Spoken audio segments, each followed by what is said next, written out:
bu fekkee ne yaa ngi doog a dugg ci chaîne bi ñoo ngi lay ñaan nga abonné te bës cloche de notification bi ngir mën di jot ci vidéo yi ci nu mu gën a gaawee tey bës j'aime bi ngir vidéo yi mën di yaatu bu baax a baax.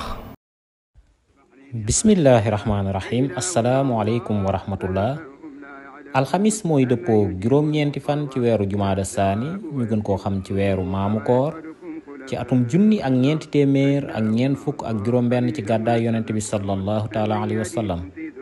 ba tey muy dëppoo jeudi 12 décembre 2024 juróom-ñeenti fan ci weeru jullit yi bokkul ci bisu fàtt yi bis bu rafet la. kon ni ñuy def mooy ñëw ak yéen ci yóbbalu bis bi ci xadis bii nga xamante ni muslim moo ko solo yonent bi sallallahu taala alayhi wa sallam diñ ci wax ni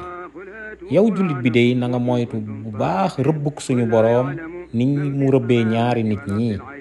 mu mel ni ñi àndoon ak moom dañ ni ko ñaari nit ñooñu ñu mu doon mu ni ko mooy ki nga xamante ni day saw wala muy gaanuwaayu ci yoon woo xamante ni nit ñi dañ ciy aw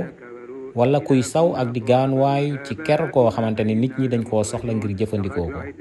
wasalaamualeykum wa rahmatullah. bu fekkee ne yaa ngi doog a dugg ci chaîne bi ñoo ngi lay ñaan nga abonné te bës cloche de notification bi ngir mën di jot ci vidéo yi ci nu mu gën a gaawee tey bës j'aime bi ngir vidéo yi mën di yaatu bu baax a baax.